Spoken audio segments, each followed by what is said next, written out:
Hey, howdy, folks. Rex Ogle here. I'm so glad to be here with y'all for the 2025 edition of the Every Library Live Banned Books Week Fest, which is a mouthful.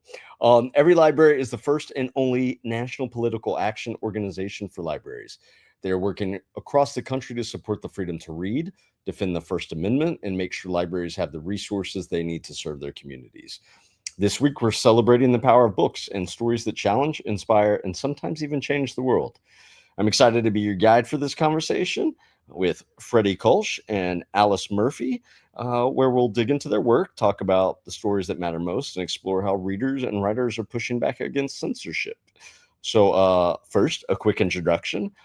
Freddie Kölsch is a connoisseur and crafter of frightful fiction with a dash of hope for teens and former teens. She lives in the sharp-witted heart of New England with her high school sweetheart turned wife, a handful of cats, a house full of art, and a mind full of ghosts. She's the author of New Conjurers, Empty Heaven, and next year's Spindlewood, which will be her first book for middle grade readers.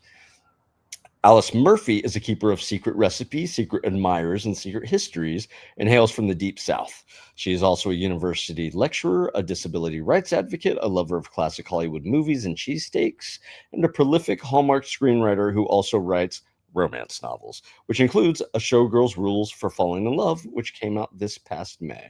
Hi, you two. How's it going? Hi. Yeah, It, great. Thank you for having us. Yeah. it's very nice to be here. Strongly endorse this cause. I like pretty honored that I got invited to this actually. Me too. Yay, we're glad to have you. So your two books are very different from one another. One is middle grade fantasy, and or you also do YA, and the other is adult historical fiction. What drew each of you to that particular genre and audience? Alice, why don't you go first? Sure. Yeah. My joke is always I write adult fiction because writing YA is too hard to sell, which Freddie speaks obviously to the fact that you're about a million times more talented than I.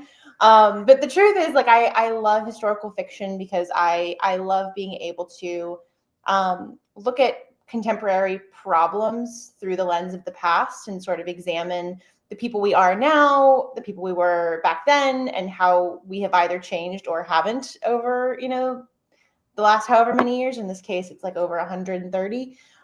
In the case of Showgirl's Rules for Falling in Love. And yeah, I also just love like feathers and fancy dresses. Like, it's really fun to get to do the political, retrospection. And then also she's in a corset and has a feather fan. Like, we get to have multitudes. So it's a little bit of both. Freddie, what say you? Well, I feel like okay, I literally started writing YA having never done it before because I was convinced that would be the easiest thing to sell. I'm not kidding. Like I hadn't done, and I was like, I don't think I understood that you really had to respect the conventions of the genre. Like you have to actually respect it, or else teenagers are going to know that you're being inauthentic. So like it was my first time writing in first person, and I should have done something else. You should have been there to advise me. Um, but I wrote horror because I was never interested in writing anything else. I think in middle grade you technically can't call it horror, but this is a YA book, the one that just came out. My Yeah, middle grade is horror too, to the extent that you're allowed to call it that, which is fantasy. Um, Unless it's Goosebumps, I guess. I Uh, think you can call it scary. scary, Yeah, scary I'm middle working on a grade. middle grade horror graphic novel, and I keep saying horror, and people keep saying horror, and I'm like, no, no, no, no, no, horror. Yeah, to make that clear. But yeah, I don't know. I really enjoyed it. I like where I fell in. I didn't have a plan. I did what I thought could get my foot in the door, and I ended up being happy I did it. Awesome. Um, so, Alice, history can often feel distant and no longer applicable in today's ever changing society. But you made a book that feels both romantic and comedic, adding a historical education alongside it. What approach did you use to draw readers into those lived realities? Great question. So when I was writing this book, the idea sort of came from research that I had been doing about this plus size vaudeville troupe from like around the turn of the century called Billy Watson's Beef Trust. which was a dance crew made of women who were all over 200 pounds. And they were like extremely popular, but it was really difficult to find information about them. And the kind of kernel of the idea for the book was like, well, why? Like, why don't we know more about these people who were fairly well known in their own time? And so the book is sort of about the sort of tantalizing journey of uncovering a secret history, and the fact that like most quote unquote secret histories are actually erased histories, and they're usually erased for a political purpose, which feels, I think, particularly during Banned Books Week, more timely than ever, perhaps, in a very disappointing and frightening way. When I was writing it, I literally, I was like, no one's probably going to buy this because it's going to be so dated by the time it comes out. And now I'm like, oh no, it's worse. It's worse. Which is why I'm so glad that we have places and people like, like this organization that are fighting back against the censorship and the erasure. So that was kind of the hook that I used to get people to sort of buy into. It's a dual timelines. We have a contemporary story and a historical. So we have our modern heroine sort of doggedly pursuing the truth of, the past. And then we have the historical timeline that is that past she's uncovering. So that's sort of how it came about. I gotta say, I love anytime I hear a concept that I've never heard before, I'm like, yes. And this is something I have not heard before. So kudos. I'm glad. Thank you. Yeah. Freddie, your story has ghosts, which I love, and a girl who doesn't believe in them. Why do you think it's important to write fantasy for youth? Wait, I'm so sorry. Can I ask Alice a question on that last thing of course, before I answer 100%. that? Yeah. Is it difficult for you? Like, how challenging do you find it? Okay, because you're writing historical fiction, right? And you're writing it with a 21st century sensibility, one would hope, maybe even beyond what the standard is. Is it hard to keep that out of the characters' mouths, or do you put it in and then it feels like inauthentic to the period? Like how do you deal with the challenges of that? It seems difficult to me. What was most exciting to me about this book was, I like to write books that are kind of like at inflection points. So like my next book, which is called A Modern Girl's Guide to Love and Divorce, is set like in 1962. So it's like the cusp period between like traditional post-war 1950s and like the civil rights movement and sexual revolution and all that stuff. This book takes place at like a very specific inflection point where, the vaudeville community was the most diverse community in the country at the time. And it was the way that like most Americans first encountered races that weren't theirs, and disabled folks and the queer community. Like the highest paid drag performer in 1897 was a drag queen. And this book has a character inspired by them. And what I have found when you do stories like this is, we all have kind of like a MGMification idea of history, particularly this point of history, because there were so many movies MGM did about vaudeville. And we think it's all just like white, thin, straight Christians all the way down. But when you actually dig in, you realize it's so much more like us than we thought. And the reason that we don't know that is because there are political forces that wanted to erase that from our history and our understanding of ourselves. So yes, there are moments where I have to be like, okay, am I overindulging in kind of that modern input? But I think what was really exciting to me was finding out a lot of it didn't have to be modern input. It was already there. And then I also, my frame character, Phoebe, the narrator, she has moments where she's like, narrates and she's like, I'm adding this in, but I think it's cool. Like, I don't know if we're allowed to, like, how we're allowed to get on here, but there is a description of male excitement. And she literally writes, she's like, now, do I know that happened? No, but one can assume. Like, like, but I get kind of to have my cake and eat it too, where I'm like, yes, this is historically accurate. And also I have this weirdo narrator character who just gets to like say what she wants and kind of lampshade it. So it's a little bit of all of that, I think. Does that answer your question? I'm not sure if I even did. You did, and you did wonderfully. That was very satisfying to me. Thank you. Thank you. Yeah. So Freddie, do you remember the question? I can repeat it. Why it was important to write fantasy for children. Yeah. God, I think it's the most important. Okay, I the middle grade thing, right? I can't. I don't know how much I can talk about that book yet because it's not even out forever. But I don't know when it was for you guys, the age that like books really started to change your life, to become like the most important form of media in your life. But for me, it was middle grade. It was I don't think this looks particularly like, I think he's been canceled for numerous reasons, but I remember reading Roald Dahl, right? And I was like, I don't know, whatever age you are when you read Roald Dahl, I wasn't a super advanced reader. And he spoke within these fantastical settings to children as if they had the intelligence of adults and said things like, adults don't always want what's best for you. The world can be a dangerous place. But here's like a fantastical story about a child who triumphed over all that. I think it's so important to take kids out of like the just the context of their daily lives and show them broader problems, because I actually think with your developing brain, the stranger the situation, the more that they can take from it. I don't know if that makes sense. I also think it's more entertaining and they're more likely to finish a book.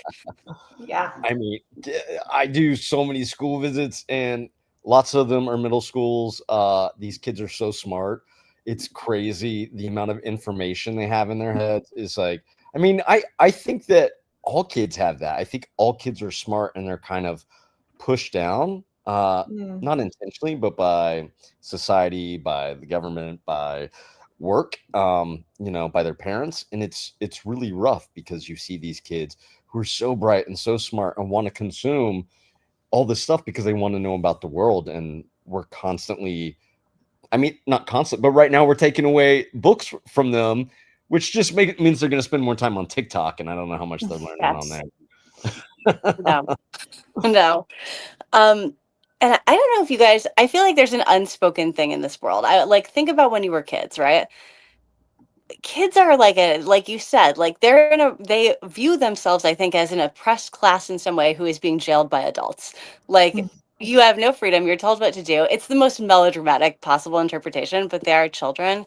And I very much like when people reach out to them. Meet them where they are sounds condescending, but I'd say become a co-conspirator. And I think that's fun. Yeah. And I think that's, like, to your point, that's what your books do, right? Like, you are the co-conspirator, where it's like, I'm locked in my room for the weekend, my parents took away my phone, I'm annoyed, and I'm going to go into this book. And it's like a cathartic thing, it's an adventure, it speaks to you in a way that, like, I think melodrama is just like a depth of feeling that, like, we all can have, and often as adults, like, forbid ourselves from having. But like, that teenage feeling of like, this book is me, is such a empowering and important experience.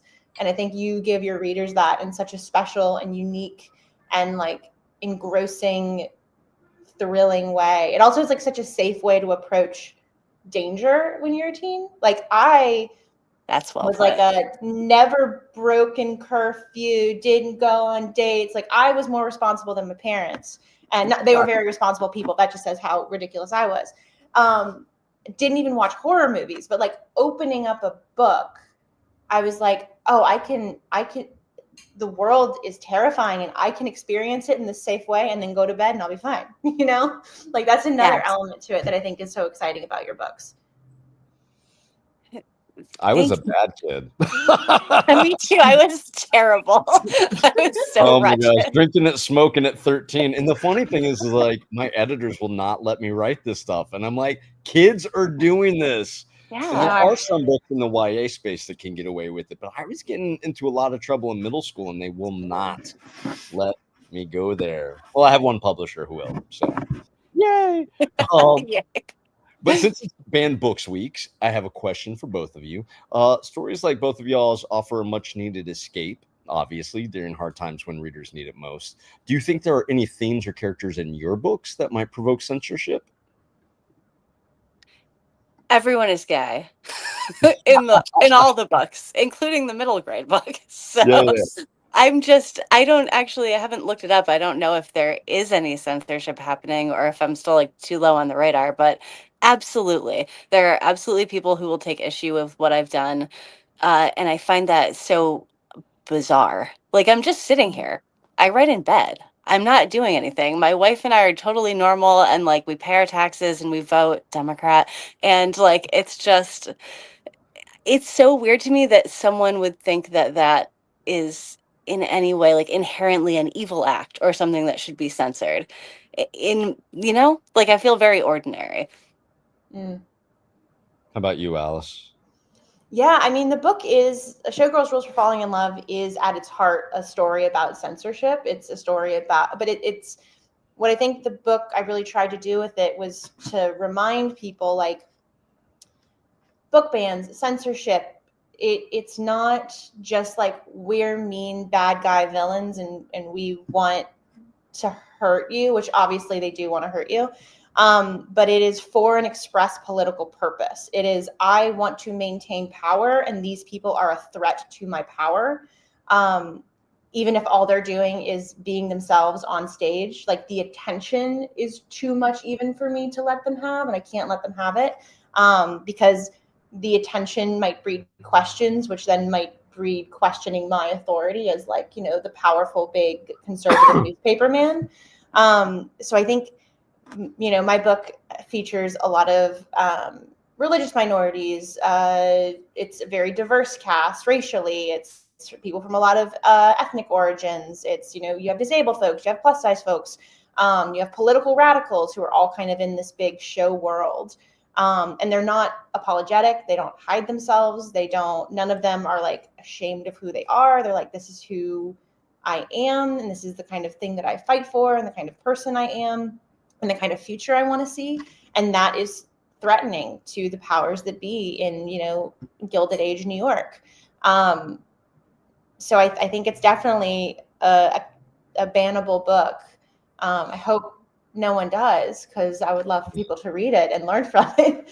But I think, we might all, I think more than ever, I think authors are feeling on a collision course with erasure. And that is terrifying for it not just to be coming from, moms against or moms for Mom's, liberty. yeah. Oh I God. was about to say moms against liberty, which I think they kind of are, in my opinion. But, it's not just coming from these kind of organized groups of folks, but I was going to say something nastier, but folks is correct. But it's coming from the government. It's coming from the highest seats of power. And that is a very frightening and sobering, and it should be, I think, a very energizing thing, not just as authors, but as librarians, as readers, as lovers of literature and just free speech. We should all be really fighting against. It's very because you're writing about the entertainment industry being Mhm. censored, essentially. When you think about like the history of the entertainment industry in America, right? Like let's say like the Hays Code or Mhm. everything that happened with the Comics Code, right? For Mhm. example, no matter the medium, it's very interesting to me that a lot of what is put out in every medium in this country is by minorities, right? Who are they're looking to tell a story about themselves, whether it's like Superman or it's basically every gay joke in every pre-code movie. And eventually, because of the censorship, or even if it's not like because of these deep rooted ethical things, but it's because people enforcing the Hays Code want kickbacks, you have a bunch of diverse people who are making stories that are smaller and smaller and hiding more and more of themselves. And the cycle repeats. And I hate that it repeats. I want to break it, like I'd love to live in the time where we could smash it. Yeah. But it's very interesting. I think it's like a really, really timely thing for you to be writing about. Yeah, I love graphic novel biographies right now. And I just read The Twilight Man, which is about Rod Serling from the Twilight Zone. And it was amazing because it opens with him basically going off to World War One, being completely mentally fractured, coming back, panic attacks, depression, suicidal. And he started writing these shows that were basically pure social commentary on how the government and our leaders are, trying to control us. And no one would take it. They were all like, "You're just an angry young man." So he put aliens and monsters in it, and they're like, "This is great. Let's make this into a show." And that's what Twilight Zone is. And I keep wondering. I was like, "Are we about to enter a period where everything is we're gonna have to speak about in metaphor?" Like that kind of scares me because I mean, right now we just got to a place where women can speak about abortions in their books to teenagers. My friend Hannah Sawyer just got on she's a finalist for the National Book Award, and her book is about a teenage getting an abortion. Like that's an important story. Teenagers are getting abortions. Why would there not be a book on shelves about that so that kids can understand a little bit more, develop empathy if they're not going through that? These books are so important, and it's a very scary time, especially for creators. Yes. Yes. And okay, like with the Twilight Zone, you watch things like, I don't know, like that episode of what's it called? The Great Big Wish, where it has like an almost entirely African American cast. It's normal. Like you don't even look at it, right? But it was so revolutionary. I don't want to have to fight these revolutionary battles all over again. And like people did this for us. I'm delighted to be here. Let us not slide backwards. Yeah. Yes. Agreed. So, Freddie, looking ahead, what do you most hope that young readers, or actually readers of all ages, will take away from your work and pull into their own lives? I think I want them to first of all be entertained. That is my number one thing always. I think that entertainment is incredibly important um in our lives. Like I actually think it serves its own deeply important and cathartic purpose, right? But other than that, I think I'd like them to honestly question authority. Like people don't always have, why are they telling you to do that? Like who's telling you to do this? Is this a good thing to be doing? Do you feel positively about this? uh People are shaming you for self-expression, but do it anyways. Like things that I guess are traditionally rebellious behaviors, I hope that people take that away and they feel reinforced in the thing that like they get eye rolls from all the adults for doing, because they grow up to be the most interesting people. So Freddie, real quick, we talked about comic books before this started, but you asked me my favorite DC, and I just remembered my favorite DC comic. It's called The Authority. It is basically they were in an alt reality. They're in the DCU now, but The Authority is basically like the Justice League if and it's not super, but there is a Superman like character, a Okay. Batman like character. They are husbands, and they adopt one of their characters after she dies and reincarnates, and the whole world has a problem with it because they're like, two men should not be raising a child, and they're like, we've saved the world like 4 times, and they end up telling the governments, they're like, you better watch your backs, like we're gonna help refugees, we're gonna be watching you. And that's so you should look into that. The Authority. It's so good. I love that. So like the opposite of what Owlman is like, basically. It's very nice. Um, Alice, how about you? Is there a specific takeaway that you want your readers to find in your work? Yeah, definitely. I mean, I echo everything Freddie said. Definitely, wanted you to be entertained, want you to have a good time. I think the two things I always think about with this book are the thing that I love the most about the historical time period piece of it, with this, really close knit kind of theater family at its heart, is that, like resistance and joy can walk hand in hand. People talk to me a lot about like what it's like to write like a romance novel, which is considered, kind of fluffy entertainment, whatever, that also deals with like very serious political themes. And to me, that's like the best way to tell one of these stories, is because like I get your defenses down with like the sexy scene at Coney Island, and then I hit you with like American censorship, gotcha. Like I get to have both. And I think in real life, resistance and joy should walk hand in hand. So I think there's that piece of it. And then the other piece of it is that, we all have the power to write our own happily ever afters. The kind of the control of the narrative is such a big piece of this book, and like who controls the narrative, who tells the story, what story is ultimately told. I think so much of that falls in our own hands. And so, yeah, you can, every single day you have the opportunity to write your happily ever after, and you should. Yeah, I think that's my answer. Oh, Happily ever I know after. I'm sappy. I'm a romance writer. No, Okay, that's all all right. good. We can't all be cool comics teens who were like smoking cigarettes at 13. All I don't know right. that the word was cool when I was a kid. I would give it to that. But speaking of happily ever afters, as we start to wrap up, I was going to ask both of you, like, what's next for you? Are you working on another book or another Hallmark movie? If you're allowed to say, can you tell us about it? Freddie, you can go first. Yeah. Oh, I am on submission. Actually, it's going positively. I don't know how much I can say about that. With my first adult book, it's apparently science fiction. You could have told me. It's very weird. And I'm like, oh, this is what I was secretly hoping to do the whole time. So everyone think good thoughts for me, okay? Done. Thank you. It's all in Positive the vibes. universe. Yes. Thank you. How about you, Alice? Can you talk about? I have some stuff. I write under a pen name. Alice is a pen name. So I have some stuff under my legal name happening. It's been very fun and exciting. Movies, TV, book stuff.